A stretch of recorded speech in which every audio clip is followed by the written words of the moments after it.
que mostrarse tal cual son para precisamente hacer una resistencia a la reificación y a la alienación. ¿Ah? Nada mejor que decir lo que piensan, fuera de las figuras y las imágenes. Esto mismo que estamos haciendo ahora, créanme, es una revolución.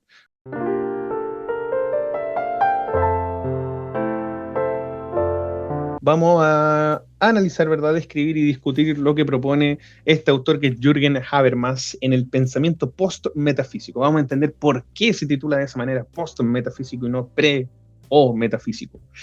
Mi nombre es Dionisio Leone y estoy encargado de esta clase en la asignatura de Psicología y Epistemología de la Universidad Andrés Bello.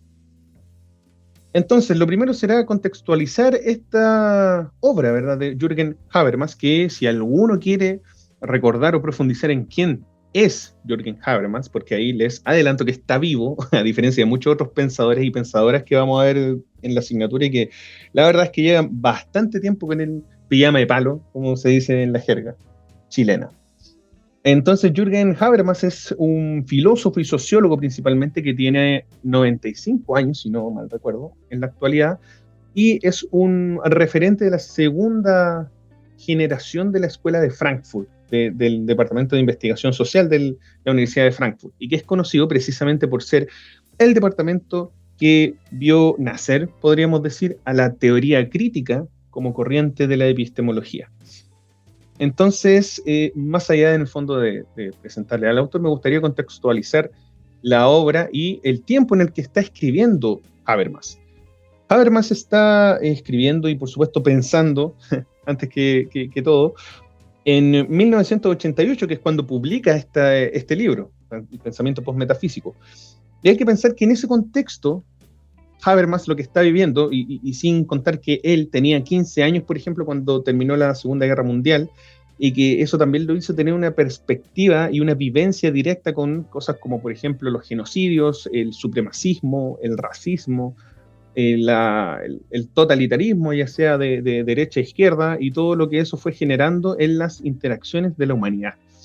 Entonces, más allá de ser un filósofo, ¿verdad?, que está pensando acerca de la idea que flota en la abstracción, es un pensador que se dedicó bastante, y muy al estilo de la Escuela de Frankfurt, en la teoría crítica, a pensar y repensar, cuestionar y criticar la sociedad misma. Entonces, bueno, en el tiempo histórico que está escribiendo Habermas, podemos ver, como les presento ahí en la PPT, que hay un periodo de Guerra Fría donde hay una tensión absoluta entre toda la humanidad. O sea, estamos a un botón de acabar con el mundo en un desenlace nuclear, ¿no? Hay una turbulencia política y económica, ¿verdad? Hay atentados, hay terrorismo, hay dictaduras en muchas partes del mundo, y todo eso también genera una sensación de que pareciera que es una distopía, ¿no? No una utopía, parece que se fuese a acabar el mundo en cualquier momento, y gracias a la acción precisamente de la humanidad. Y la cuestión que llega a pensar Habermas es en el fondo que el proyecto ilustrado, esta lógica de que desde la Revolución Industrial, la Revolución Francesa, desde la Reforma Protestante, desde la autonomía del pensamiento, en que todos los humanos en el fondo se jactaban, ¿verdad? Decían, oye, nosotros somos quienes piensan, somos racionales, y a través de eso podemos gobernarnos a nosotros mismos y cambiar el mundo, ¿no? Salir de la ignorancia y toda esa cuestión, resistirnos al poder de la tiranía de los reyes. Pareciera que eso no fue tan así. Pareciera que más allá de la promesa de la ilustración y la modernidad, seguimos en el fondo aniquilándonos entre nosotros. Hay conflictos bélicos, no estamos respetando, perdón, la libertad, la igualdad, la fraternidad, la tolerancia, que eran principios precisamente de la ilustración. Y más allá de eso, Habermas no es alguien que diga, oye, o sea, el error era la ilustración ni la modernidad. Es un defensor, de hecho, o alguien que está a favor precisamente del proyecto ilustrado y de la modernidad y de la democracia occidental. Pero eso no quiere decir que no sea un crítico de ella. Entonces, lo importante de Habermas es que él va a criticar precisamente todas estas promesas y cómo no se están cumpliendo en su actualidad. Y el porqué de eso es porque si no hubiese una modernidad, una democracia, un Estado de Derecho, ¿verdad?, un proyecto ilustrado con todos estos principios que les adelanté, podría instalarse cualquier cosa, e incluso algo peor que una modernidad con sus fallas.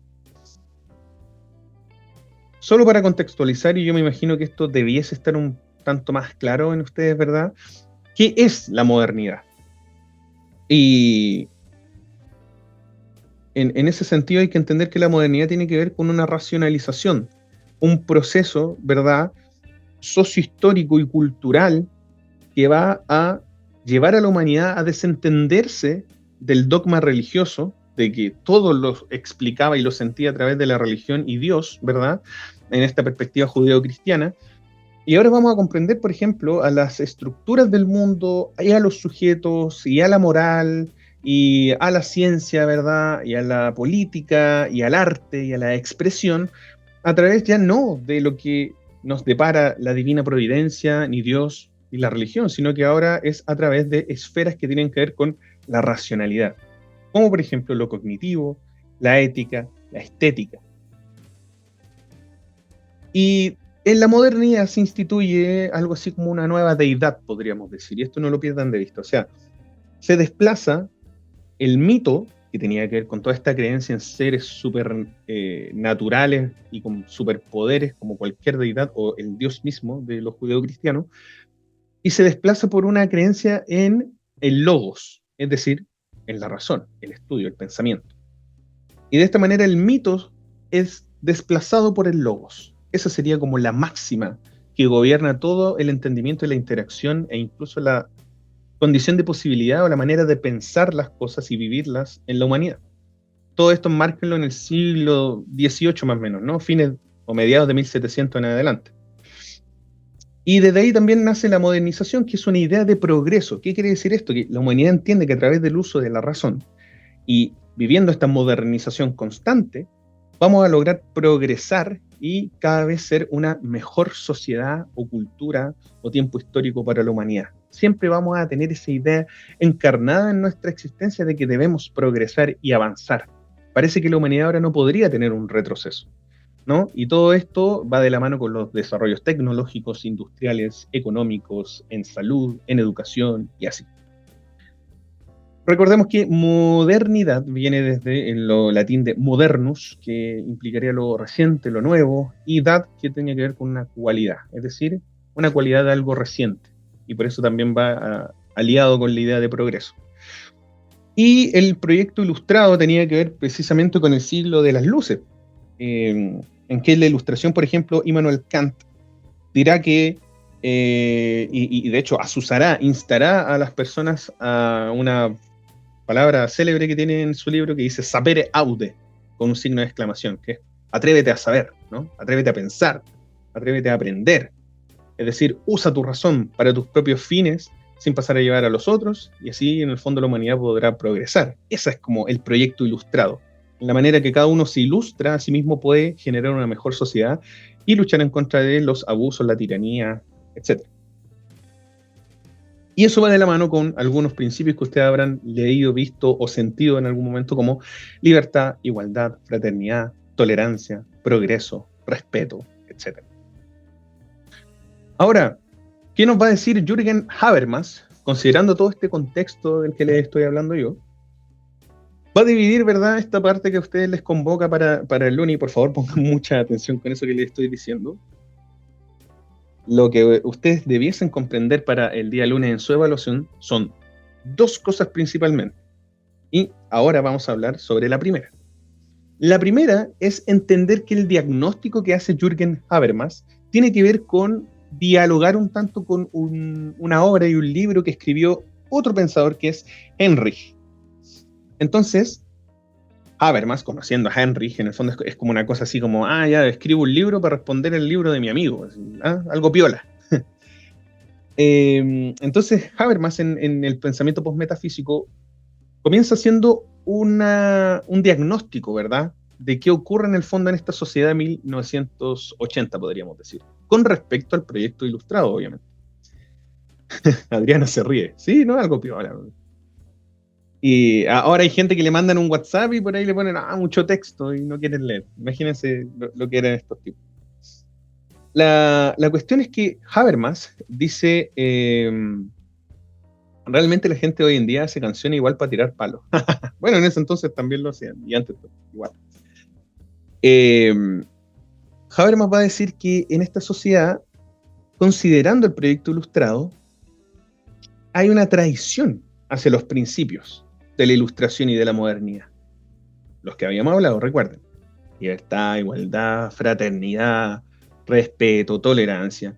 Y no vale la pena preguntarse por qué, o sea, es pensar en lo que fue ocurriendo desde 1700 hasta el día de hoy, incluso, si ustedes piensan en los distintos conflictos, las distintas maneras de relacionarnos, es una cuestión terrible, o sea, lo ilustrado hasta por ahí nomás parece. Lo moderno parece que se quedó como en el progreso tecnológico, pero en cuanto a la humanidad, en nuestras relaciones, caemos bastante en la barbarie, en algo que sería como preilustrado. Y es por eso que lo propone así Habermas, ¿no? Así como una sociedad que ha traicionado sus principios. Porque la modernidad, si bien impulsó, ¿verdad?, esta promesa de libertad para cada ser humano a través del uso de su razón y un progreso absoluto, ¿no es cierto?, y constante para la humanidad, también eso iba de la mano con que, bueno, si debes avanzar y progresar, la verdad es que no podés ser tan libre ni autónomo, porque es como si la corriente del río en el fondo igual te arrastrara. ¿Qué pasa si tú te querés salir de esa corriente? Podrías morirte, podrías quedar fuera del juego, sin dinero, sin alimentación, sin formar parte de la institucionalidad, no tener un carnet, no sé, lo más ajeno o marginado a lo que es un orden social. Entonces, la modernidad prometía libertad, autonomía, que el individuo podía conectarse consigo mismo y alcanzar algo así como una iluminación en la ilustración, un progreso, pero también hay una sombra, una segunda cara en cada una de esas promesas y eso se establece como una contradicción. Entonces ahí les voy dejando, ¿verdad?, en el primer punto, cómo se establecen algunas contradicciones y ustedes podrían pensar en otras más. La libertad también se contradice con un control cada vez mayor en las sociedades humanas.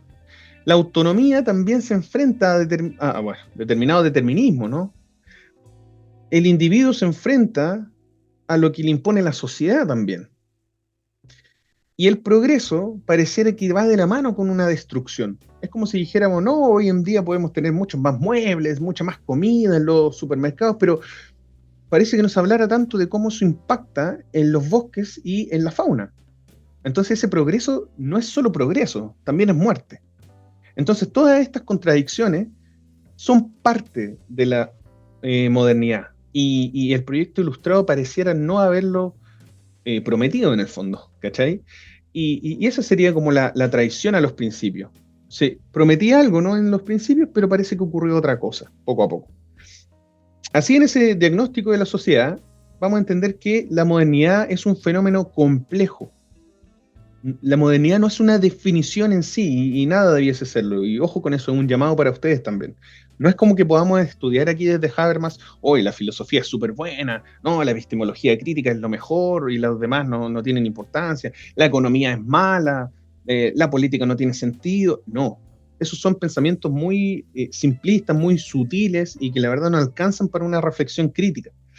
Entonces la idea es que ustedes puedan desarrollar un poco y poco a poco también, porque esto sí es complejo para todos nosotros, esta comprensión dialéctica de que algo se enfrenta a una contradicción y al enfrentarse a esas contradicciones construyen una cosa nueva, que es lo que era el inicio, pero también un poco a lo que se enfrentó como contradicción y construyen algo que es nuevo, ¿no? Es como pensar ¿qué se me ocurre? Es como pensar en Anakin, para los que hayan visto Star Wars, cómo se enfrenta después a sus miedos, sus contradicciones, a querer ser alguien del lado oscuro y termina sintetizándose en Darth Vader. Y Darth Vader sigue siendo Anakin un poco, pero también es lado oscuro, y eso es algo sintético, algo nuevo.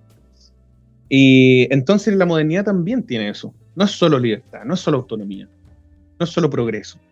También es control, también es determinismo, también es destrucción. Entonces hay que entender esto como algo precisamente complejo y que tiene que ver con la pluralidad, con una diferenciación hacia algo diverso y múltiple.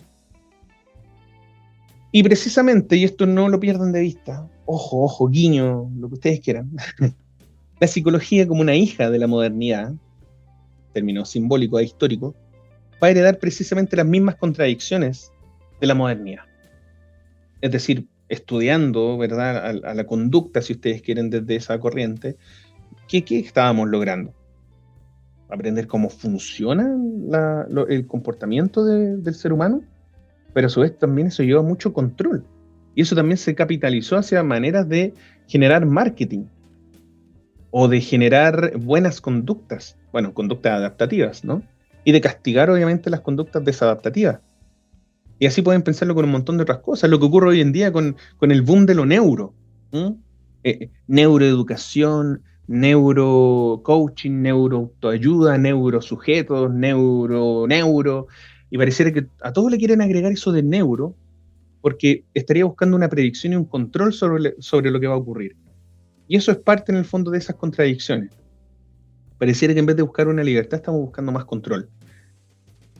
Y bueno, ¿cuál sería el diagnóstico entonces compartido tanto desde el libro que está respondiendo Habermas, que es publicado por Henrich? Oh, le puse una I de más ahí por si acaso, es solo una I. Henrich y Jürgen Habermas. El diagnóstico sería que precisamente hay una crisis en un sentido como anti-ilustrado. O sea, esta sociedad que ha traicionado los principios normativos de la ilustración a la modernidad. Voy a leer el chat. Fernanda Vaquerizo dice que es que lo neuro en cierta forma vende.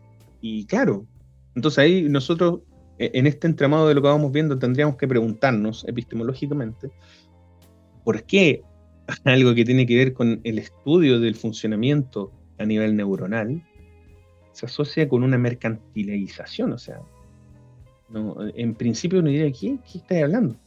Ahora, habitamos esta sociedad y esta cultura y entendemos muchas de esas razones. Pero el ejercicio filosófico, me parece, de la epistemología crítica es precisamente cuestionar, es decir, preguntarse por eso que parece obvio y encontrar eso que está bajo la alfombra. Alvist dice, es como la ciencia que quiere buscar la respuesta a todo y se olvidan los demás saberes. Sin duda, eso sería como la colonización del mundo de los expertos sobre el mundo de la vida, sobre lo cotidiano, sobre las pasiones, sobre el arte. Ahí les aconsejo, re simple, métanse a YouTube o métanse a Instagram, TikTok, no sé, lo que ustedes quieran, y pongan ahí en los filtros psicoanálisis versus conductivo. En realidad pongan psicoanálisis versus cualquier cosa y van a encontrar ahí una disputa que se enmarca mucho en esta lógica, ¿no? Bueno, en este diagnóstico, ¿no?, que hay una crisis, ¿verdad?, anti-ilustrada en la sociedad que están analizando tanto Henrich como Habermas, va a encontrar Habermas dos dimensiones de este diagnóstico. La primera tiene que ver con una dimensión del sujeto. Es decir, este sujeto, este individuo, está acá, ¿verdad?, con la lupa, pareciera que ha sido reducido a una relación instrumental consigo mismo. Es decir, no hay una autorrealización, no hay una iluminación tal que le permita ser emancipado, que le permita ser libre realmente, sino que puede conectarse consigo mismo en la medida que eso sea instrumental, como ahí dice, o útil, si ustedes quieren, para determinados fines. Tanto así que el sujeto es capaz de comprenderse a sí mismo como un objeto o como un medio para lograr algo ideal, desentendiéndose de hecho de su propio deseo. Esa cuestión es tremenda. Si lo piensan en términos neuróticos, es como, es que no sé por qué estoy haciendo esto, pero tengo que hacerlo, pero yo no quiero, parece ya, pero igual lo tengo que hacer porque me dijeron que tengo que hacerlo. Y ahí comienza el malestar y el sufrimiento, entre otras cosas. Porque la promesa de la modernidad era la de un sujeto libre, de todo y de toda tradición también, pero pareciera que no está siendo tan libre. Voy a ver en el chat. Adriana dice, cuando trabajas en algo que no te gusta, por ejemplo, porque en el fondo soy yo que en esa instrumentalización de mí mismo me llevo física, corporal, mentalmente a trabajar en un lugar donde no quiero. ¿Pero por qué? Porque soy un medio y mi tiempo es un medio y mi mentalidad es un medio para generar dinero, y eso en el fondo tributa a un sistema, y si yo no lo hago me muero o quedo fuera, y es una tensión, es una conflictividad, es una problemática. Por eso les decía que es complejo, no es que haya una solución escrita y que yo ahora se las voy a mostrar, ojo, no, y por eso es un ejercicio filosófico, pero súper bien lo que dice ahí la Adriana. Marisabela, qué bueno leerte. Dice, sería como estar en modo automático. Sí, totalmente, porque eso es la alineación, ¿no? La reificación, que la vamos a ver un poquito más adelante. Y la segunda dimensión del diagnóstico tiene que ver con una dimensión del mundo. Porque dice que desde el naturalismo, de las ciencias naturales, se ha pensado la totalidad del mundo en una lógica de estudiarla para poder predecirla y controlarla. ¿Y eso qué va a generar en el mundo o en las interacciones mundanas, banales, si ustedes quieren? Va a generar un empobrecimiento. Porque nada mejor que, por ejemplo, al interactuar con una persona, con un grupo, con irse de viaje o algo así, que no saber lo que va a pasar, con descubrir la experiencia. Entonces, si yo lo que estoy haciendo es adelantándome a todo lo que va a ocurrir porque, pucha, se controla, se predice, ¿no? En el fondo pierde sentido la vida. Y eso es lo que también, a lo que apunta Habermas. Entonces, desglosando cada una, Alvis dice, también se pierde el pensamiento subjetivo o propio. Totalmente. De hecho, creo que acá lo vamos a tratar. Mira, le achuntaste, Alvis. Desglosando la dimensión del sujeto, podemos pensar que hay una contradicción de la subjetividad. Decíamos que la modernidad y el proyecto ilustrado, ¿verdad?, traían la promesa de libertad y de autorrealización, de autonomía, que es posible para el sujeto, pero en una relación consigo mismo. Eso enmarca, instituye la subjetividad, si ustedes quieren. Algo que es reflexivo. Me escapo un segundo ahí del texto, pero les recomiendo, por favor, que si pueden leer el pensamiento de Hannah Arendt, no van a perder nada de tiempo y van a poder reflexionar un montón. Busquen por ahí qué propone acerca de la banalidad del mal, es decir, creer que porque estoy trabajando o cumpliendo las leyes o cumpliendo con lo que me ordenan, da lo mismo lo que yo haga y no importa si eso llega a ser malo en algún momento, total, es mi trabajo, total, eso dice la ley, total, a mí me ordenaron hacer eso. Y perder esa conciencia de lo que estoy haciendo es no reflexionar. Y no reflexionar, según Hannah Arendt, es precisamente un peligro enorme para caer en la banalidad del mal. ¿Cuál es el ejemplo primero para la banalidad del mal? Cualquier persona que trabajó en el ejército nazi y participó en los genocidios. Ahora, no solo allí, piénsenlo en cualquier lugar. La banalidad del mal puede instituirse incluso cuando ustedes trabajan en alguna institución de salud y son capaces de, a una persona que acaba de perder a un familiar o a un bebé, a un recién nacido, son capaces de quitarles la bata, la toalla con la que estaba cubriendo la sangre o el cuerpo de su ser querido que acaba de morir, solo porque la clínica no permite que salga el lobo. Eso es una banalidad del mal también en nuestros tiempos.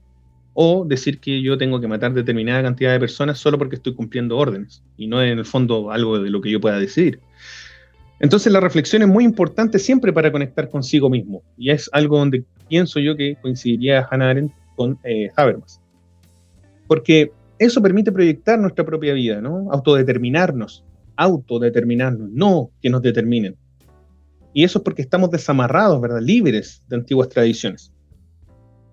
El tema es que la modernidad va a abrir muchas ofertas, y muchas ofertas de identidades, ¿no? Que en el fondo esas identidades no van a estar enmarcadas a lo que tú haces, a lo que tú trabajas, a con quién te vayas a casar, a quién eres tú para siempre, o sea, tú puedes incluso autodeterminarte hoy en día en términos de género, de sexualidad y otras cosas, y no te va a determinar si tú eres madre, si tú eres padre, etcétera, quién eres. No, esto es múltiple.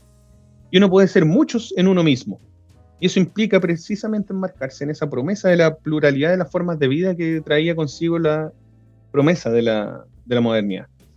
Ahora, sin embargo, no obstante, a toda esa promesa que suena igual como, oh, qué bacán, este tipo de acción está reducido ahora, lo que analiza Habermas, a una reificación, ¿no? A una alienación, a una instrumentalización de eso, como los ejemplos que ustedes daban por ahí, ¿no? Donde el sujeto se vuelve objeto de sí mismo. Ojo con eso. Por favor, domínenlo para el lunes, les va a servir un montón. Donde el sujeto se vuelve objeto de sí mismo. Como aquello que dan de ejemplo ahí, trabajar en un lugar que no quiero. Ahí es donde el sujeto se vuelve un objeto para sí mismo. Yo debo trabajar en eso, aunque no quiera. No hay mejor reificación que aquello. Yo soy un número más en mi empresa, como dicen por ahí. Reificación. La relación originaria de la familiaridad entonces del sujeto consigo mismo ahora va a estar reducida a una relación de autodominio, de autodeterminarse, pero para ciertos fines, como un medio. Y en cualquier espacio donde nos desarrollemos, la exigencia de autocontrol va a ser cada vez mayor, pero no como una experiencia estética ni reflexiva, sino como una experiencia de negocio, de utilidad. Entonces, la crítica en ese sentido habermasiana tendría que ver con cómo la identidad del neoliberalismo, en este caso, es un sujeto emprendedor, un sujeto exitoso, pero que en ese éxito se ha reificado totalmente, se ha alienado de sí, se ha separado de su esencia, de lo que quiere realmente. Y es otra cara en el fondo de lo que ya verían en ese caso Habermas y Heinrich en los años 80, cuando estaban analizando su propia sociedad. Y los sujetos en este sentido, piénsenlo, ya lo pusieron ahí en el chat, ¿no? Vamos a estar obligados a hacer de nosotros mismos un negocio, una rentabilidad. Se vuelve una demanda, un mandato, una exigencia, ¿no? El explotar nuestros capitales económicos. Hay que invertir, hay que comprar, hay que tener el mejor auto, la mejor marca, ¿no? Y eso está en todas partes. Y atraviesa, diría yo, todas las capas sociales y todas las clases. Nuestros capitales sociales, instrumentalizar a quien yo conozco. Sin ir más lejos, recuerdo, no hace mucho alguien me dijo, oye, tú deberías empezar a juntarte con otro tipo de personas. Me dijo esa cuestión. Esto es real. Y yo sé que lo hacía con el mejor de las intenciones. Y yo reflexioné acerca de esa cuestión de esto mismo. O sea, ¿qué quiere decir ese ejemplo? O sea, ese consejo. Deberías juntarte con otro tipo de personas. Alguien que te tribute mejor, alguien que te dé un mejor estatus, alguien que te dé mejores oportunidades personales, laborales, de exposición frente al poder, qué sé yo. Capitales culturales y eróticos incluso en cómo yo me vinculo con otras personas. ¿Y todo eso para qué? Para triunfar en la sociedad, es decir, en el entramado de la estructura de poder. Leo el chat rapidito, creo que alguien había escrito. Adriana dice, no saber por qué hago lo que hago sería banalidad del mal. No, Adriana, la banalidad del mal es hacer algo que atendiblemente es malo, como un genocidio, pero decir que en el fondo yo lo hacía porque era mi trabajo, no a mí porque me lo ordenaron. Saber que voy a generarle un daño a una madre que acaba de perder a su hijo y no quería perderlo, y mientras va saliendo de la clínica y se lleva una toalla con el logo de la clínica, yo voy y le digo, disculpa, es que tengo que quitártela porque son políticas de la empresa. Yo sé que eso va a causar un mal, pero digo, es que tengo que hacerlo porque es mi trabajo. Eso es banalizar el mal. Banalizar quiere decir como quitarle importancia. Eso es lo banal, algo que no tiene importancia. Y Alvis dice, el mejor trend TikTok, tener un mejor carisma o cuerpo hegemónico. Y claro, y quién tiene más like y todo, si ustedes quieren hoy. Bueno, continúo. Gracias por las intervenciones, chiquillos. Me sirve mucho ahí para ver cómo vamos. Denme un segundo que me están bombardeando. Ya. Pasamos ahora entonces a la dimensión del mundo, en este diagnóstico de la crisis de lo anti-ilustrado en la sociedad de 1980 que hace Habermas. Primero dio la dimensión del sujeto, que ya la estábamos analizando, y ahora pasamos a desglosar la dimensión del mundo. ¿Qué pasa en la dimensión del mundo? El mundo de la vida, recuerden que es de las interacciones sociales, donde producimos sentido, donde soy reconocido al saludarme con otra persona, donde otra persona me dice, oye, qué bacán verte, weón. Y en donde alguien me dice, oh, y tal por cual, qué bacán, weón, y saltáis cuando te abrazáis, ¿verdad? Ese lugar donde eres capaz de sentir el dolor cuando vas a un funeral y hay una emotividad colectiva. Ese lugar donde puedes ir a un bar a compartir con personas y vas llegando y todos se ríen y tú te ríes solo porque se están riendo. Ese contagio de lo social, ¿no? El mundo de la vida, el hablar de las experiencias, de los sentimientos, el asistir a rituales, el tener aspiraciones, tradiciones. Eso tiene que ver con el mundo de la vida. ¿Y qué pasa con lo siguiente? Atento ahí al lado derecho de la pantalla. ¿Qué pasa cuando el mundo de la vida es colonizado, atrapado, es arrasado por el mundo de los expertos, que tiene que ver precisamente con la producción de este conocimiento de la ciencia, de las ciencias naturales, del estudiar los fenómenos para controlarlos y predecirlos. Bueno, ocurre que precisamente el mundo de la vida se empobrece, es desplazado, y existen estas aversiones o estas reacciones, si ustedes quieren, cuando alguien quiere reflexionar acerca de algo, cuando alguien en una junta o en un lugar o en una conversación dice, oye, ¿y si quizás hiciéramos esto de esta forma? Y el resto de personas le dice, ya, te está yendo en la bola. Ah, le ponís mucho. Ya, pero no le pongáis tanto. Es precisamente allí cuando el mundo de la vida es desplazado y empobrecido. Y el ejercicio crítico es, pero aplastado. ¿Por qué? Porque hay que seguir objetivando todo lo que hacemos. Hay que seguir disfrutando, pero disfrutando rápido. Hay que seguir juntándose, pero gastando lo más posible para que se note en el fondo que disfrutamos. Y en el fondo el disfrute ya pierde sentido. Que el disfrute tendría que ser parte del mundo de la vida, no del mundo de la autoexplotación. Y el tema es que el mundo de los expertos, y por favor aquí también, ojo, y mucho cuidado, no se pierdan, el mundo de los expertos no es malo en sí mismo. No porque el mundo de los expertos colonice el mundo de la vida, y eso sí sea perjudicial, quiere decir que el mundo de los expertos por sí mismo es malo. No. Por ejemplo, en la expertise de la economía, ¿verdad? No va a ser mala la economía, ni la lógica económica, ni los cálculos económicos, ni los factores económicos, sino que va a ser funcional en ese espacio para tomar decisiones políticas a nivel económico. Obvio que sí.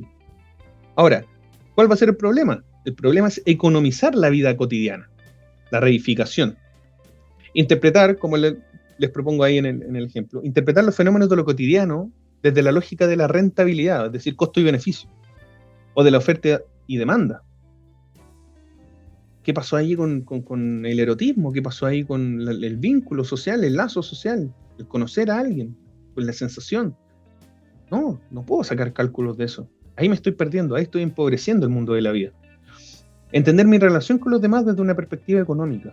Debería empezar a juntarme más con esta persona en realidad, porque así voy a ser más rentable, voy a estar más expuesto y puede que la gente consuma más contenido del que yo puedo entregar. ¿Qué es eso? ¿Qué es esa weá? ¿Cachai? Ese es el punto. Y también ahí se preguntaría a Habermas, ¿no?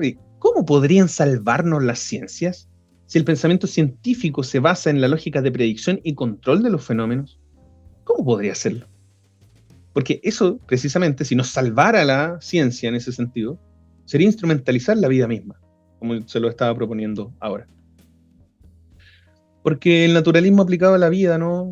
El cientificismo, así como un extremismo, si ustedes quieren, de lo científico, aplicado a la vida cotidiana, va a empobrecer la complejidad del mundo de la vida. Que, ojo, es mucho más complejo que el mundo de los expertos, desde la propuesta que estamos estudiando. Imagínense que algo así es lo que tenemos hoy día, eso que ustedes ven ahí en la imagen.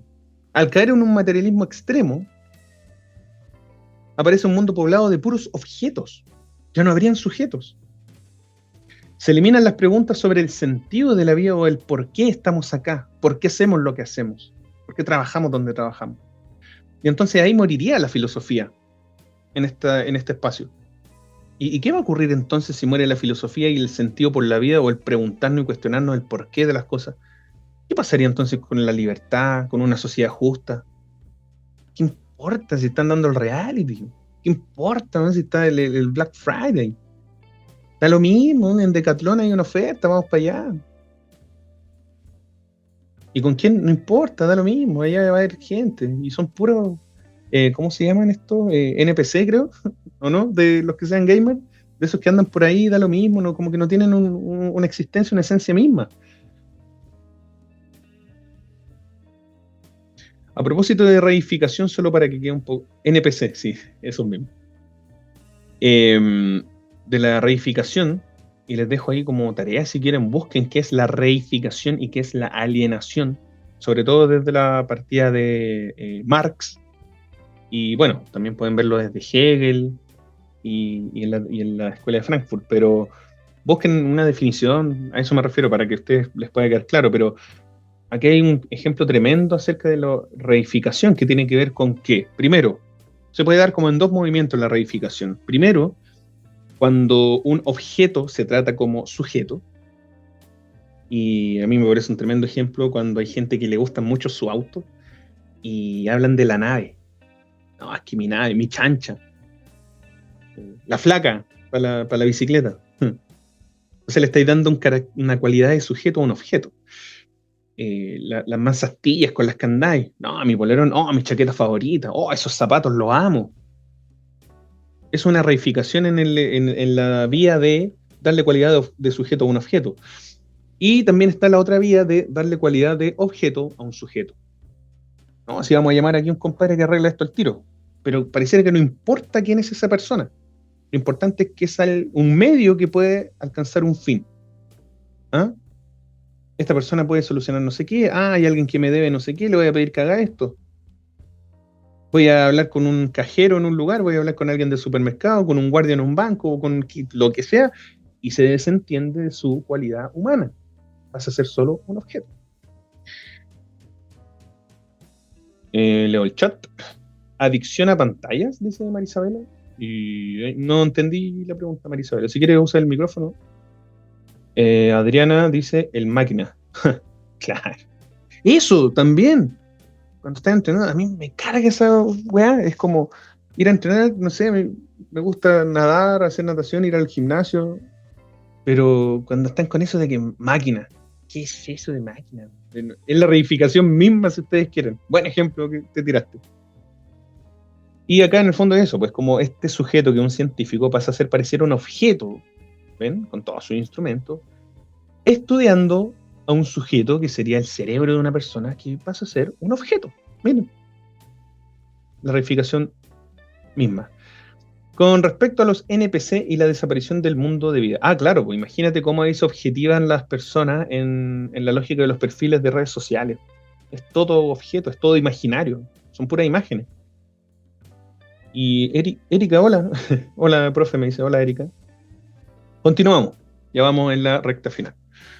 Bueno, esa era la primera parte. Por Profe, favor, ténganla muy presente. tengo, Adriana, sí, tengo una tremenda, pero tremenda duda, así que no me para de darme vuelta la cabeza.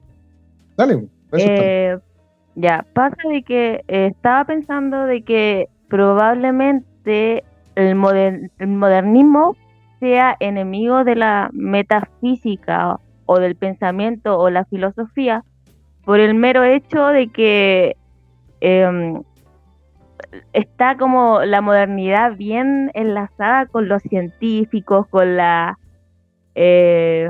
cosas que tienen que verse, comprobarse, y mientras que, no sé, por la conciencia o la metafísica no es algo que sea meramente comprobable. Entonces eso quería saber, pues si la modernidad es enemigo así como de la filosofía, la metafísica, el pensamiento, qué sé yo. Sí, buen punto, Adriana.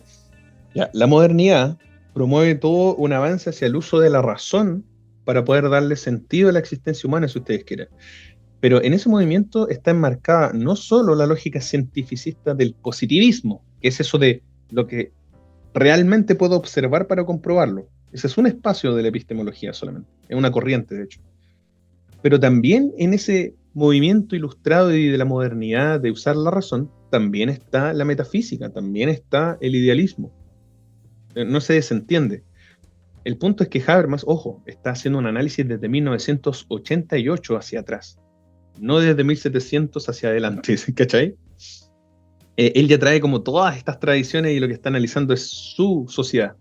Entonces la respuesta sería no, la modernidad no está en contra de la filosofía ni la metafísica ni nada de eso.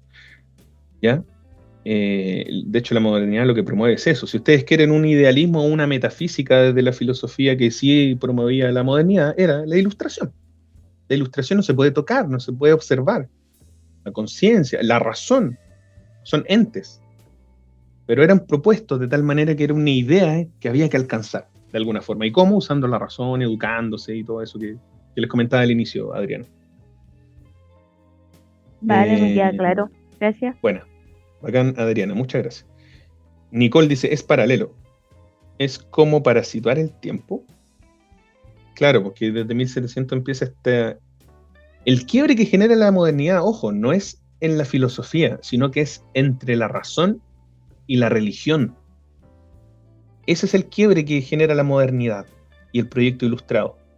Romper con estar gobernados por lo que dicta la religión y por lo que dicta la monarquía.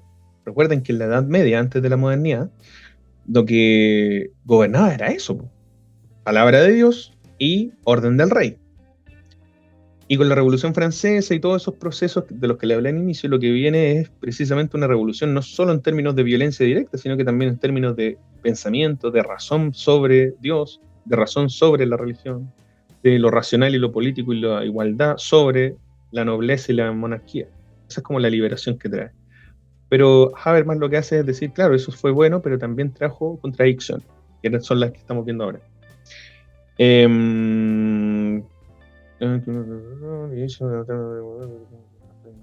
¿Hay alguna forma de participar? La María, sí, claro. También tengo la misma duda que María.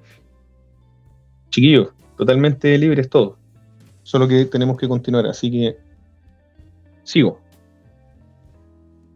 Entonces, en el segundo punto, ya teniendo claro que el primer punto es el diagnóstico que se hace sobre la crisis antiilustrada en la sociedad y las dimensiones de sujeto y mundo. Ahora, en el segundo punto y final, Heinrich y Habermas van a compartir este diagnóstico de un mundo de la vida empobrecido, por las razones que ya hemos tratado. Y van a preguntarse, nuevamente ojo con esto, porque lo importante es la pregunta en la filosofía. ¿Es posible la filosofía? ¿Qué tipo de filosofía es posible? ¿Para qué sirve la filosofía hoy? Se preguntarán. ¿Tiene la filosofía un lugar privilegiado entre las ciencias? Y el tema es que Habermas dice que la filosofía podría perder sus fronteras, es decir, no tendría como alguna limitante, no sabría dónde estar ubicada. Y no podría, por ejemplo, diferenciarse de la literatura como ficción o de alguna ciencia especializada que tiene que estar encerrada en su propio campo, ¿no? Es como bien raro entender que la biología se escapa de su propio campo para adentrarse en la economía, si ustedes quieren. Si bien hay espacio y cuestionable hasta cierto punto, creo yo, la idea es que cada uno está en su campo. Entonces, la filosofía para ambos autores aquí, tanto en Habermas, en lo que escribe en su libro, como lo que ya venía proponiendo Heinrich, es que la filosofía es un tipo de reflexión que nos permite liberarnos de la tiranía. Y a su vez, que la filosofía nos permite emanciparnos de quienes no nos permiten que pensemos por nosotros mismos. Porque un sujeto realmente autogobernado y autorrealizado es en base a su pensamiento y a la reflexión filosófica. Y si bien ambos coinciden allí, van a diferenciarse en cómo responden a las siguientes preguntas. ¿Cómo hacer una crítica a la sociedad entonces? ¿Y cómo acceder a una fuente de normatividad, es decir, a un origen de cuáles son los valores que vamos a respetar en sociedad, para realizar una crítica a la sociedad? ¿Cómo vamos a elegir hacia dónde avanzar, si ustedes quieren? Eso es lo que se preguntarían. Y aquí es donde van a tener una diferencia. Esto tienen que tenerlo súper claro para filosofía. Te quiero mucho, dice Adriana. Yo también, es mi pasión. Aquí van a diferir Heinrich y Habermas, y esto lo tienen que tener clarísimo, por favor. ¿Cuál es la propuesta de Heinrich? Y aquí vemos la de Heinrich, Habermas, y pasamos a la actividad. La propuesta de Heinrich tiene que ver con lo siguiente, con ir a la idea y volver. Terminando este PPT, van a entender a qué me refiero con ir a la idea y volver. Lo que pasa es que Habermas, en este libro del pensamiento post-metafísico, está analizando la filosofía del siglo XX, es decir, de 1900, y precisamente en lo que se ha construido hasta 1988. Y allí es donde Habermas dice, pareciera que la metafísica, esto de estudiar los entes, de estudiar el ser, de estudiar la idea, de lo abstracto, no estaría funcionando. Hay algo, que hay una tensión. Pero Heinrich dice que no, dice que los problemas de la sociedad, que han corrompido los principios ilustrados de la libertad, igualdad, del progreso, de todo eso, tienen que ver precisamente con que se ha dejado de lado la metafísica y el idealismo. El idealismo, recuerden que es la corriente filosófica que se basa en que todo está determinado por ideas, por lo abstracto. Entonces, Heinrich va a decir que hay que recuperar precisamente la reflexión filosófica, metafísica. hay que recuperar el movimiento del idealismo, el sentido, y darle lugar precisamente a la idea, a la abstracción, a la contemplación. Y dice que así es donde podemos encontrar la normatividad o los valores hacia los que se debe dirigir la sociedad, pensando, ¿verdad? Y encontrando en esta abstracción qué es lo universal.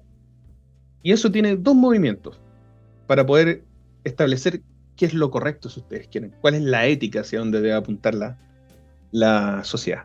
El primero es abstraerse del mundo, ¿no? Como si cerraran los ojos y se ponen a pensar, si ustedes quieren, y formular principios de validez universal. Un ejemplo claro de eso es Kant con el imperativo categórico moral, donde en cada situación tú debes pensar en la máxima moral con la que debes actuar, incluso si tú quisieras no actuar así, porque es un valor universal, siempre hay que hacer lo correcto, ¿no? O nunca hacerle a nadie lo que no te gusta que te hagan a ti, porque si ustedes quieren, eso son premisas universales, no tienen una oposición. Y después de abstraerse, ¿verdad?, ir a la idea, como les decía ahí en azul al principio, volvemos a la realidad, abrimos los ojos si ustedes quieren. Y ahora vamos a utilizar esos ideales y esas máximas universales para aplicarlo a la realidad y hacer una crítica a la sociedad. O sea, hoy digo, claro, esta idea es universal, vuelvo, ¿se está aplicando o no? No, no se está aplicando, entonces estamos mal, porque esto es lo que vale. El punto es que desde Heinrich, mediante la abstracción, ¿no?, alejarse del mundo, abstraerse, se formulan principios de validez universal, o sea, que parece que sirven siempre y para todos, en todo lugar y en todo tiempo. Por ejemplo, la igualdad. Y luego se utilizan esos ideales para criticar la sociedad si es que no es así. Y esto va a descansar sobre un supuesto de que es posible separar la normatividad, es decir, la ética, los valores, de la realidad social. Separar el deber ser, ¿no?, el mandamiento, de lo fáctico, es decir, de lo que ocurre realmente. Separar una razón pura, que sería esta idea que flota por ahí, qué sé yo, de una razón aplicada en la práctica, en instituciones y en prácticas sociales entre personas. Y el punto es que Habermas dice que no. Aquí es donde difiere de su amigo Heinrich. Habermas va por la línea no del idealismo de ir hacia lo abstracto y volver a lo práctico. Habermas dice que la crítica debe ser inmanente. ¿Qué quiere decir eso? Interna. Debo criticar lo mismo que estoy viviendo, lo mismo que está en la realidad, sin ese ejercicio de abstracción para ir. Solamente estar ahí. No se debería aceptar como válido entonces tomar un ideal, un valor o un principio normativo que no esté ya de alguna manera operando o existiendo en el mundo social, en la realidad. No debemos ir al mundo de las ideas para aplicar algo en la realidad. Debemos buscar en la realidad cuál es la máxima que debemos seguir. Y ahí podría hacer comparaciones. ¿Por qué en determinado lugar del mundo, en nuestra realidad y tiempo histórico, se está aplicando algo que es muy bueno, respetando determinados valores, y en otras partes del mundo no? ¿Cachai? Entonces ahí no te fuiste a una abstracción. Porque hay lugares donde las mujeres pueden ser, si ustedes quieren, muy, muy libres en comparación con otro tipo de sociedades donde culturalmente están siendo pisoteadas sus derechos. Entonces no me fui a una abstracción, sino que analicé en lo real la práctica en el mundo. Y pienso que esos son los valores que deben en el fondo aplicarse. Y en ese sentido, una crítica inmanente, o sea, del mismo mundo, no del mundo de las ideas. Una crítica interna, criticar a la sociedad, pero en los mismos términos de la sociedad y de la humanidad y del mundo. Y desde allí Habermas va a contemplar la filosofía de su época y va a reconocer 4 movimientos que son los importantes y que también deben considerarlos y manejarlos, que es la filosofía analítica, la fenomenología, la hermenéutica y el marxismo. Los llama movimiento y no escuelas porque quiere sacarlos de lo académico. Dice que deben ser movimientos que impacten en lo cultural y en lo social. Y va a llegar a la conclusión de que la filosofía del siglo XX debería aceptar 4 principios, o 4 motivos fundamentales, que van a ser los siguientes, que, bueno, están ahí enumerados, pero acá los desgloso. Primero, la filosofía debe renunciar a su carácter metafísico, muy en contra de lo que dijo Heinrich. Ojo ahí. Debe renunciar a cualquier pretensión de universalidad, de estas máximas, ¿no? Que, yo pensé que esto era lo mejor, sí, listo, y se impone para todos. No. Debe renunciar a lo esencial, Debe renunciar a la unidad, es decir, algo que solamente es una cosa y no se enfrenta a contradicciones. No, hay contradicciones. Debe renunciar al fundamento último del idealismo, porque el pensamiento post-metafísico va a significar entonces una ruptura con lo omnicomprensivo, es decir, con lo que se puede comprender todo, absolutamente, y a las totalizaciones. Es imposible, dirá Habermas, si se trata de una filosofía encarnada en la realidad. El giro lingüístico es el segundo, tiene que ver con comprender, más allá de la conciencia, ¿no? De que en la conciencia podemos encontrar, ¿verdad?, todo, en la abstracción. No, ahora vamos a pensar que las estructuras sociales se comprenden desde el lenguaje, son lingüísticas. Las operaciones, en el fondo, que van a constituir el mundo no son trascendentales.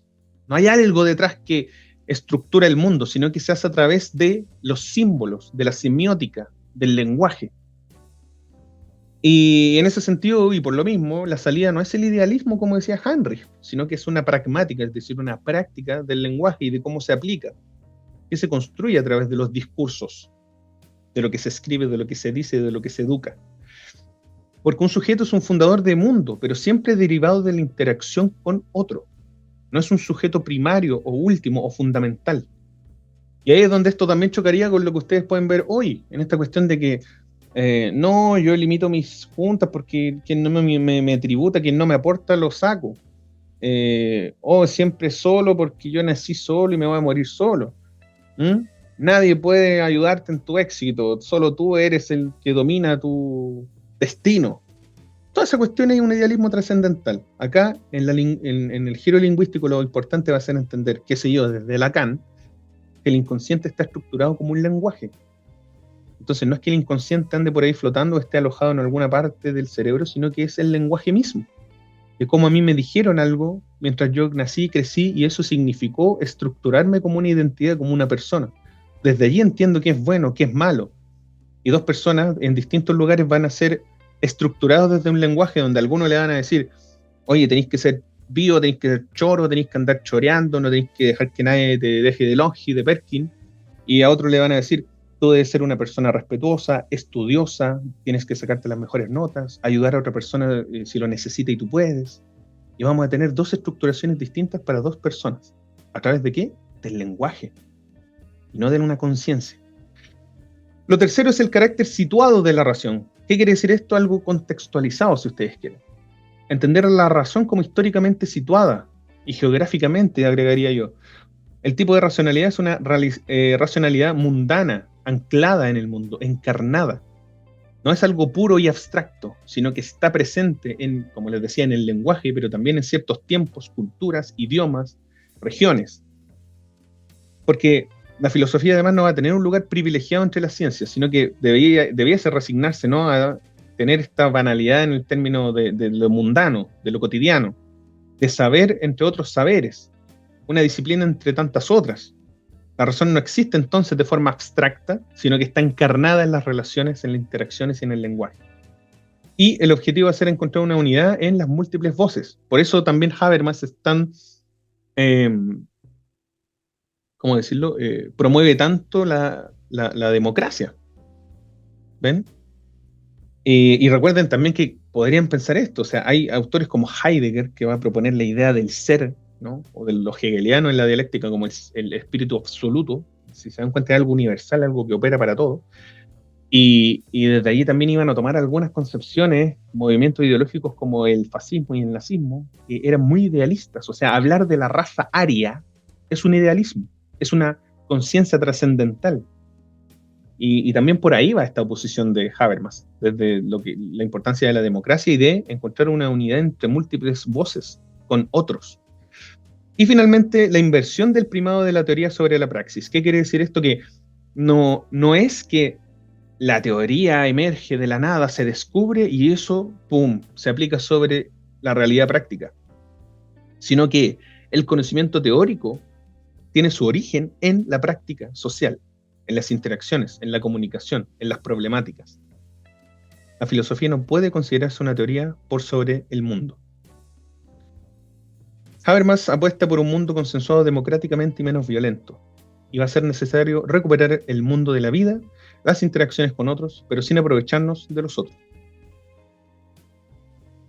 Y aquí, finalmente, para la reflexión en algo que es muy contemporáneo, tomando a Slavoj Žižek, o Zizek, si ustedes quieren, un filósofo actual, vamos a ver lo que nos propone aquí a propósito de diferenciar un idealismo total y absoluto versus una práctica social y encarnada.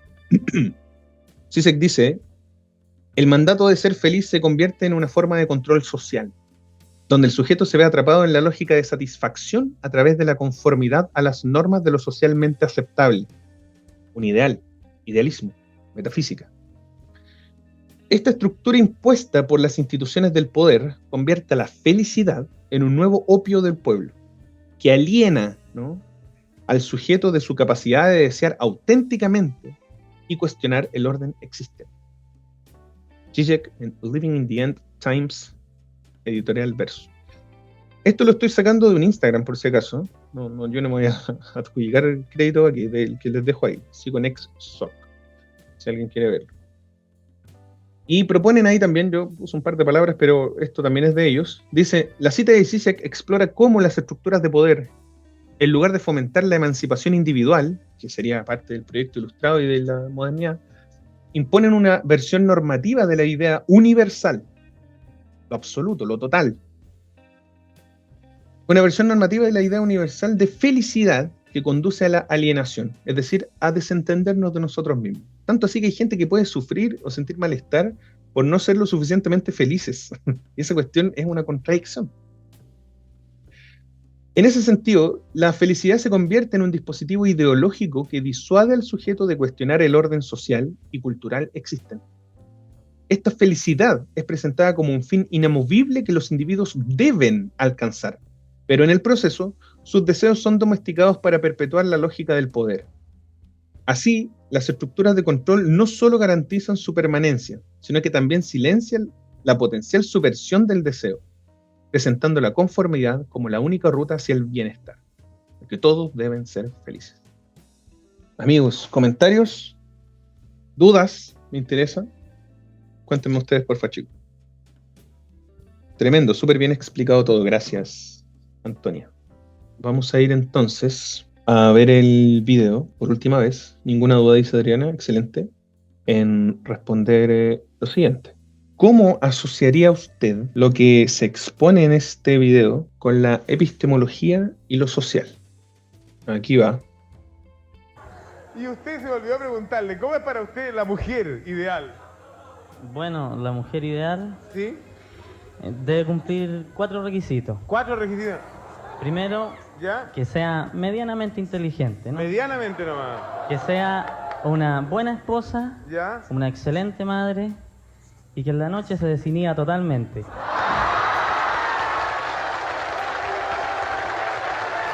Bueno, esa es la opinión del caballero.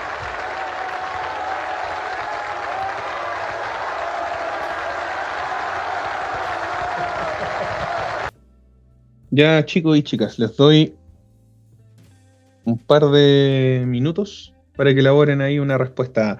¿Cómo asociaría usted lo que se expone en el video con la epistemología y lo... Profe, sí me queda como algo muy chiquitito. Ya.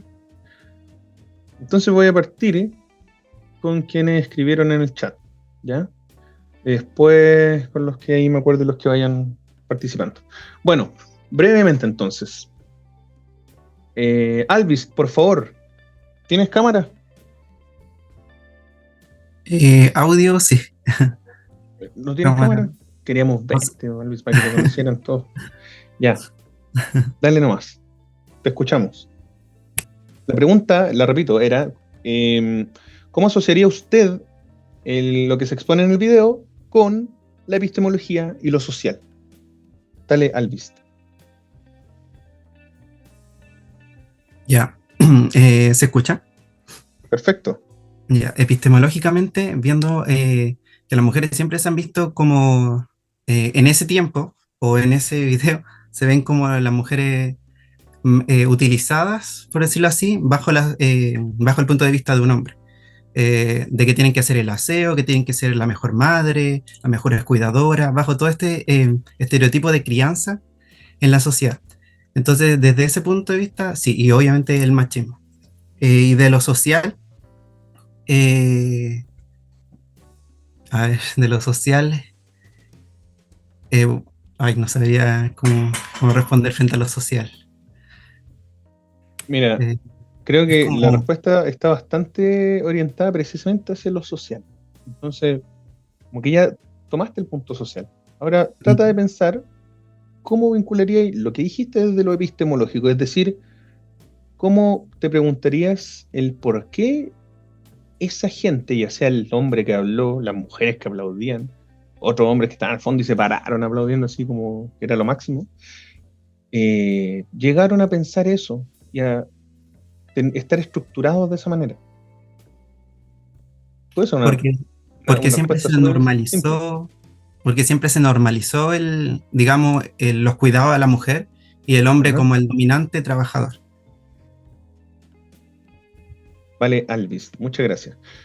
Chicas y chicos, los que ya tengan su respuesta y si las escribieron obviamente en Word o en el chat, vayan colocándola ahí en el chat y después nos comparten lo que vayan a leer. Ahora seguimos con Haile. ¿Está bien pronunciado? Haile.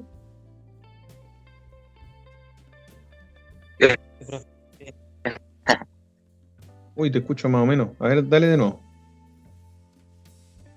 Profe, lo siento, estoy en Ahí la sí. calle, por eso se escucha. No, ahora sí. Ahí se Ahora escucha te mejor. escuché perfecto y te vemos. ¿Sí? Sí. Qué gusto verte, amigo. Buenísimo. Dale, Un gusto. dale. Bueno, lo que yo había escrito sobre el tema de las ciencias epistemológicas y sociales, supongo que eso era de los años 90 más o menos. En esta perspectiva, yo veo que es una manifestación de todos los conocimientos, las creencias que tenían sobre el mismo género que se constituyó socialmente en esos años. Por ejemplo, yo lo que más rescaté es cuando le hicieron la pregunta como de una mujer ideal. O sea, para ellos era constituido así culturalmente, sobre todas las expectativas de las mujeres.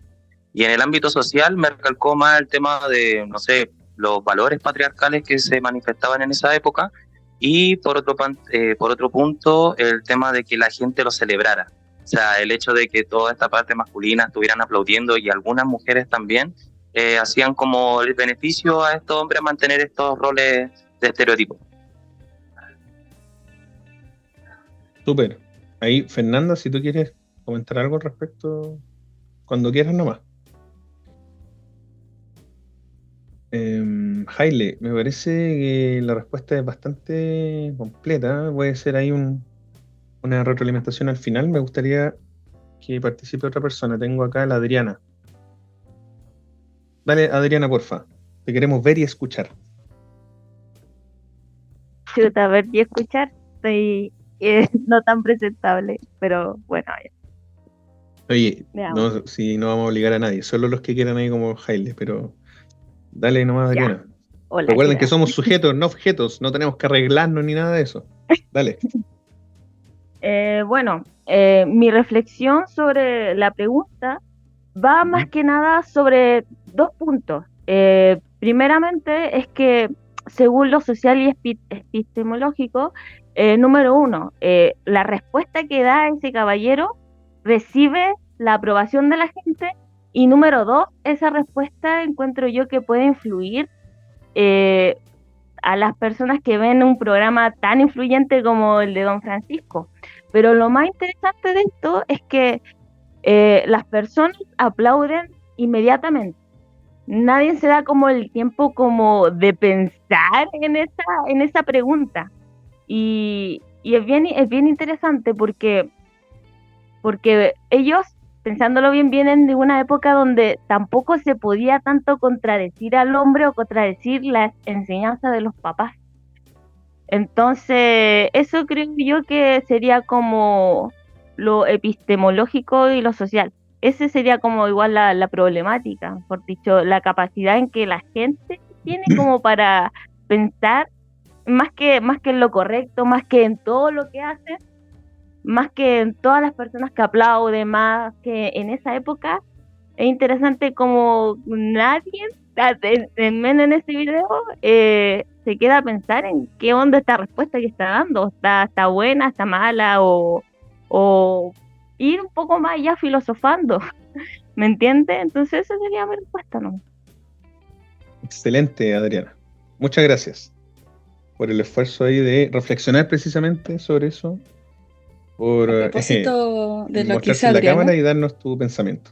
Sí, Feña, a dale. propósito de lo que dice Adriana, perdón, hay un concepto que actualmente no me acuerdo específicamente cómo se llama, pero que habla sobre que el proceso de raciocinio es mucho más complejo de procesar, por así decirlo. Por lo tanto, como tomando ya en cuenta lo que dice Adriana, de que la gente dice en este tema de que la mujer tiene que tener 4 características, la buena mujer, y automáticamente la gente habla de eso, de que al final como que, como igual Don Francisco es una figura muy, muy conocida en la televisión también, y a nivel como nacional, como que tan igual como en el hecho de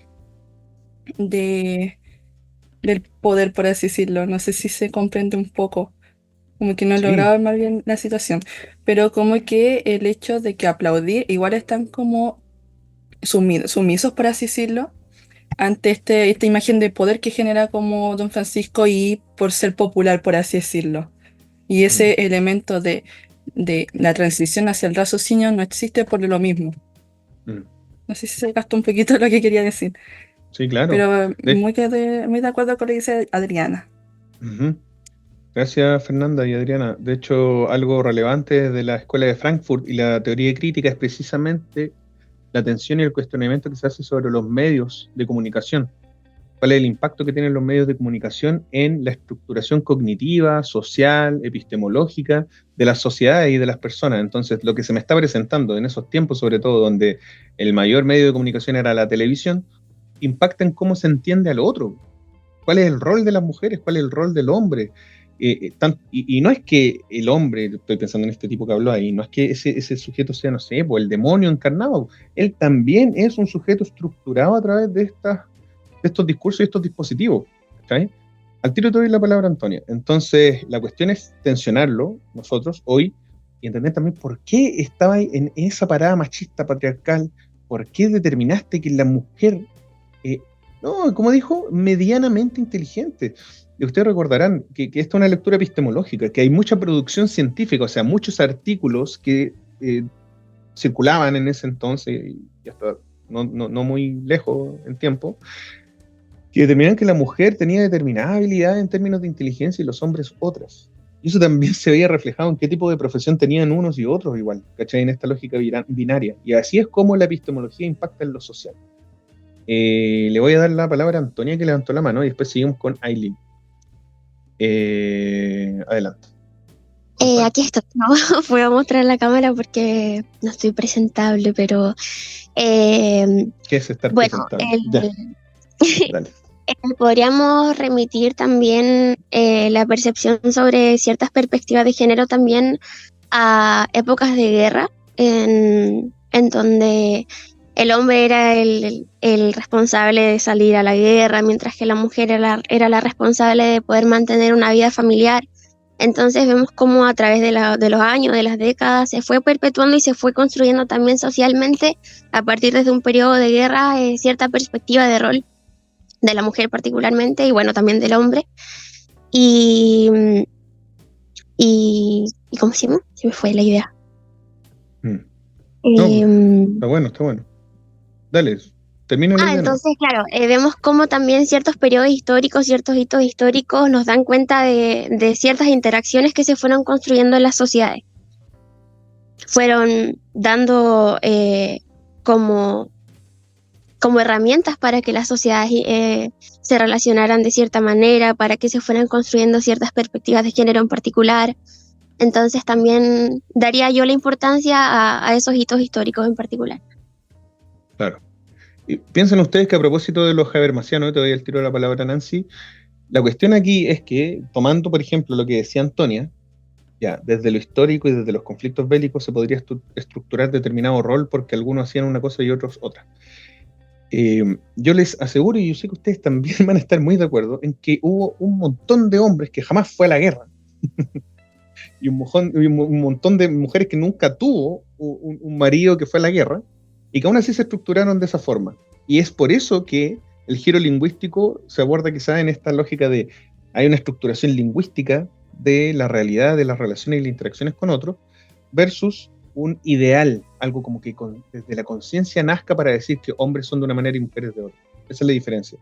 Dale, Nancy, y sigo con Aileen. O sea, es como lo mismo que decían mis compañeros. Que... Espera, Aileen, dame un segundito, que Dígame. le había dado la palabra a Nancy y después seguías tú, Ya. que tiene la mano levantada. Hola. Hola, Nancy. Mira, yo pensaba desde la parte epistemológica, era que, bueno, pensando así, pero muchos años atrás, la mujer siempre fue vista como un objeto.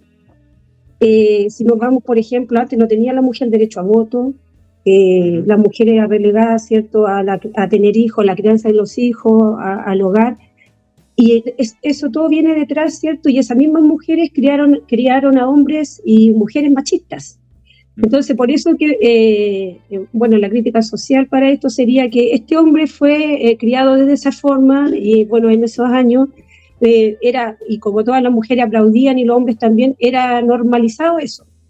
Bueno, y hasta hoy en día aún las mujeres, ¿cierto?, dicen que hay igualdad, pero no hay una igualdad en sí, ¿cierto?, una igualdad como disfrazada, y solamente porque el hombre a lo mejor tiene más fuerza que la mujer en el sentido físico, pero solo por eso. Así que esa es mi reflexión. Súper, Nancy. Ahí aporto que efectivamente es una cuestión que no ha sido totalmente resuelta. A propósito de la reificación y de que los sujetos se traten como objetos, lo invito a buscar en YouTube videos sobre hombres de alto valor y mujeres de alto valor.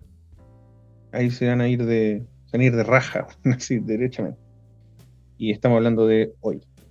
Nancy Asensio Velázquez, ¿no? Ahora venía la Aileen, porfa. Y después de Aileen tengo a Bárbara y después a la Bárbara. Adelante. No, que es lo mismo que decían igual mis compañeros, que esto viene por creencias que estaban desde mucho antes sobre la mujer, que como que la objetivizaban, no sé, como que la tenían como un objeto. Y bueno, por las palabras que decía él, porque él era como... Es que me recordé la serie como de Freud, cuando las mujeres eran como prostitutas y como que nadie las veía así porque ya eran prostitutas nomás. Entonces me acordé de eso, porque ese concepto todavía yo creo que igual está, quizás no tan presente, pero igual está como el concepto. Así como el gallo dijo, no sé, que sea buena, no sé, la cama en la noche, ¿cachai? Porque es como un concepto que debe cumplir una mujer, que viene obviamente de mucho antes. Y eso, que también ella debe ser una buena esposa, porque me imagino que tiene que hacer las cosas de la casa, que tiene que cuidar bien los niños, mientras él sale a trabajar. Y eso, y más que nada también lo que decía la Adriana, que era el tema de que Don Francisco es una persona igual súper influyente y era un programa que veían muchas personas. Y el tema de la reacción que tuvo el público, porque claro, o sea, dentro de un sistema cuando muchas personas piensan igual o comparten sus pensamientos, como que eso igual como que uno piensa al final igual como te están diciendo. O sea, cuando tú te relacionas mucho con alguien, igual como que empiezas a no pensar como la persona, pero sí te influye mucho en lo que vives o lo que dice la persona, comparten pensamientos como. Entonces eso estaba dentro de un sistema y también estaba dentro de un contexto. Por eso. Perfecto, Aileen. Muchas gracias. Le doy la palabra a la Bárbara Villegas y después a María Soto. El de chicas. Hola, prendo Hola. mi cámara. Sí, pues, claro, y te escuchamos con toda la atención.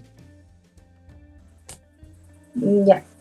Yo lo asocié a un ideal machista que obviamente fue creado por esta misma sociedad y por eso es que todos respondieron como aplaudiendo hacia a lo que él decía. Esto mismo de tener roles predeterminados para qué era lo que debía hacer la mujer y el hombre y que fuese como muy bueno. también destacó como o que podría ser más epistemológico, de haber venido como de un silenciamiento de la mujer y una ridiculización incluso hacia que no podía tener tanta inteligencia como el hombre, por un tema de poder también, que siempre tenía que ser el que tuviese la última palabra, que siempre tenía que ser el que destacaba más. Y por eso también como metiendo el tema de los quehaceres en el hogar y eso. Eso fue como que yo había escrito mi respuesta, pero me cambié al iPad y la perdí. No, Sí, no hay problema, lo explicaste súper bien. Excelente, Bárbara. Gracias. Y María. Y vamos a hacer ahí el feedback. Hola. Sí, dale, María, te escuchamos. Bueno, yo, como ya han dicho otros compañeros, compañeras, también creo que, claro, todo esto viene de los roles que hay, que obviamente tienen un sesgo súper machista para nuestra percepción de hoy en día, 2024. Ver un video así, que no sé bien de qué año es, obviamente es chocante. El 81. Porque del 81, ya. Sí. Obviamente es chocante, alarmante, porque los tiempos han avanzado y ya no es parte de nuestra realidad, o no es una realidad aceptada, o un discurso aceptado. Pero quizás en, no sé, 40 años más, 50 años más, nuestros nietos, nuestros hijos, también se espanten y también se escandalicen por cosas que quizás nosotros no notamos. Quizás hay todavía un micromachismo que no es tan visible como lo es para nosotros esos dichos del año 81, que yo creo que tienen que ver un poco con que, claro, el hombre era quien llevaba, por así decirlo, la familia, era el que iba en el asiento del conductor, y la mujer iba de copiloto, por así decirlo. Como que el rol de la mujer era un poco como aliviarle la pega o despejarle el camino para que el hombre sea realmente un buen jefe. Ese típico dicho como detrás de cada gran hombre hay una gran mujer. Como que al final el rol de la mujer estaba puesto en base al hombre, como que la mujer existía en base al hombre. Qué tan exitosa era una mujer era qué tan exitoso es su marido, o qué tan bien logró hacer una familia, qué tan rico cocina, ahí se medía como el éxito o la inteligencia de una mujer, creo yo. Eso. Muy bueno, María. Muy bueno, gracias. Justamente lo que también te recalca en el chat la Adriana, que dice, interesante, no lo había pensado. Quizás nosotros también hagamos cosas que escandalicen a nuestros hijos. Bien ahí. Me quitó, de hecho, una línea ahí a María Soto, porque yo le iba a plantear qué pasa si pudiésemos viajar en el tiempo e ir al 81, y en el 81 en alguna universidad estaban haciendo un ejercicio como este, recordando algo que hablaban en el 40. Y escandalizados decían, ¿qué les pasa? Si nosotros ahora somos el mayor progreso que hay en el año 81, hoy día estamos mejor que nunca. Así como podríamos pensar eso ahora en el 2024. Y ojo, ¿qué pasa si pudiésemos viajar al 2200 y analizar el 2024? Se los digo muy en corta, habría gente escandalizada probablemente, porque ahora, en unas semanas más, estaríamos todos comiendo seres vivos, matándolos y asándolos para consumirlos. Estarían todos escandalizados quizás porque nadie se espanta porque hay sujetos deambulando por la calle con armas que son conocidos algo así como en esa época que se entendía como policía.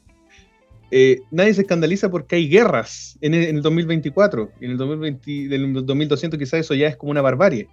Nadie se escandaliza porque existen cárceles, un lugar donde encerraban gente incluso de por vida, o en algunos países hasta los mataban porque existía una figura de un juez que tenía poder sobre la vida de otras personas, así como un dios. Loco, yo estoy hablando de cuestiones, no es que esté en contra de esos conceptos que dije particularmente, pero sí da para pensar, ¿cachai? El posicionamiento histórico es importante. Quiero darle un feedback a todos, por favor. Es muy importante que en términos de epistemología hagan un ejercicio filosófico de preguntarse por qué de lo que ustedes describen. Muchos de ustedes y muchas de ustedes describieron históricamente lo que ocurría. Es que en ese entonces habían creencias de tal cosa, se entendía que los hombres y las mujeres no sé qué, la mujer hacía esto por aquello, aplaudían porque no sé. Amigos, tienen que preguntarse y después también responder desde el por qué hacían eso. ¿Por qué había una creencia de que el hombre era A y la mujer era B? ¿Por qué la mujer era la que sostenía de determinada manera para que el hombre produjera de determinada forma?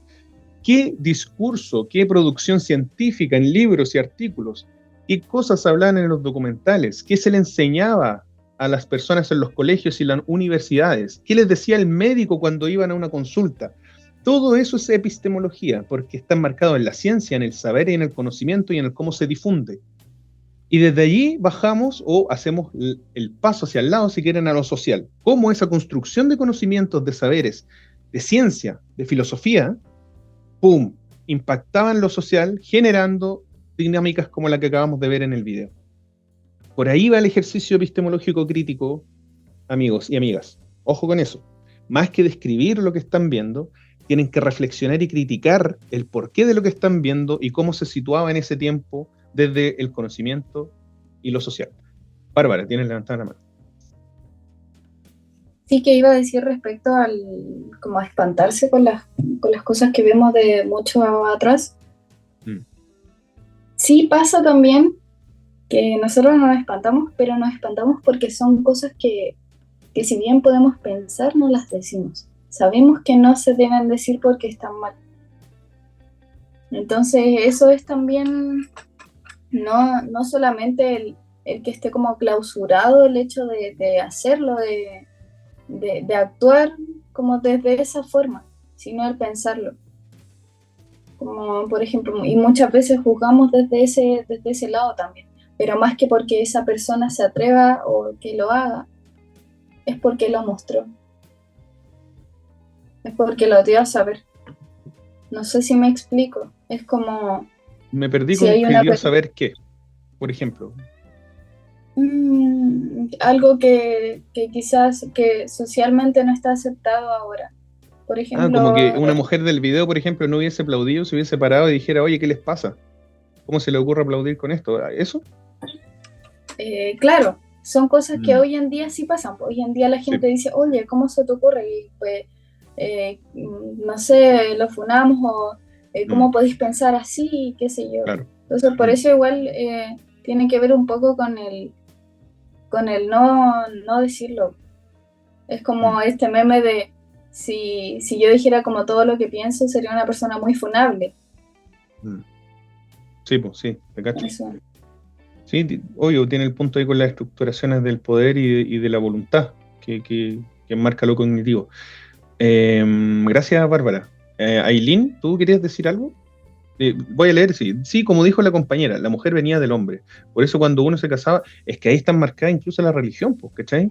Y eso también era un saber en el fondo que circula incluso hoy, y que domina también las relaciones e interacciones entre personas. Por eso cuando uno se casaba pasaba a ser Aileen de Velázquez, por ejemplo, claro, quedaba relacionado con el apellido del hombre, sí, y eso sigue ocurriendo en algunos países. De hecho, esto parte en la Biblia cuando dice que la mujer fue hecha de la costilla del hombre, claro, desde el origen fue un personaje secundario. Oh, qué triste, sí. Aileen también dice, por eso vamos a la Karol G. Ella rompe esa estructura en el ámbito de la música, género. ¿Podría explicar quizá eso un poquito más, Aileen? Y Adriana dice, algo bueno que creo que está pasando es que la mayoría de las nuevas generaciones está empezando a preguntarse el por qué piensa lo que piensa. Pero es que, wow. Adriana, aquí, ¿qué estáis tomando de once? Excelente. Excelente. La cuestión es preguntarse el por qué uno piensa lo que piensa y por qué uno hace lo que hace y por qué tiene miedo de hacer lo que quiere hacer y por qué uno está haciendo lo que no quiere hacer, y todo eso es un ejercicio y una actitud crítica en lo social. Y como les decía por ahí, chiquillo, el tema de puros factos, la Adri.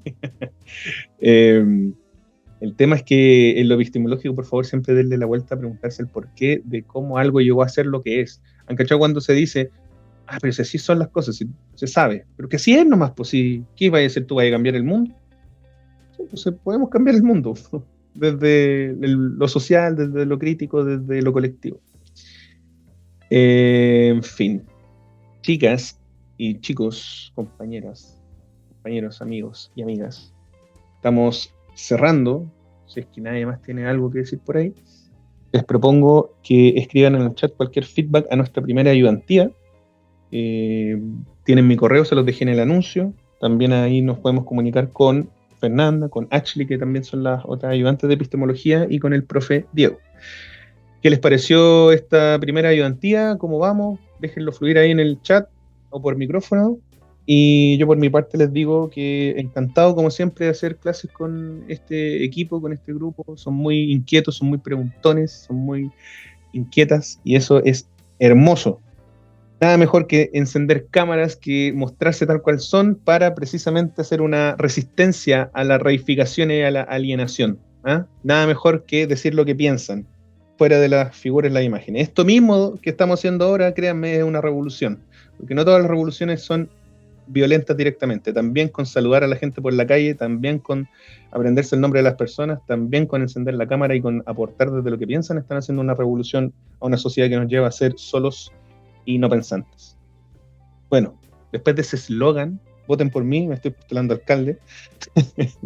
Les mando un abrazo grande y les dejo ahí en libertad. Voy a tomar una captura, así que el que quiera encienda la cámara y nos despedimos todos haciendo ahí un conejito, ¿ya? Y terminamos.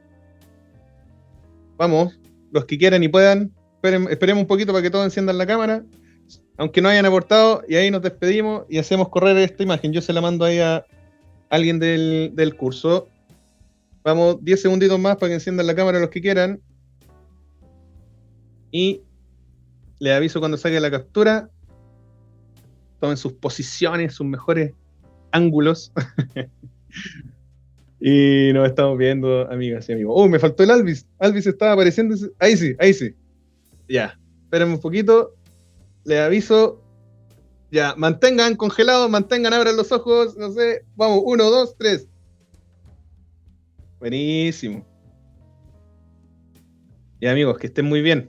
Un abrazo grande. Chao, gracias. Chao. Chao. Gracias, buen fin de. Igualmente. Chao.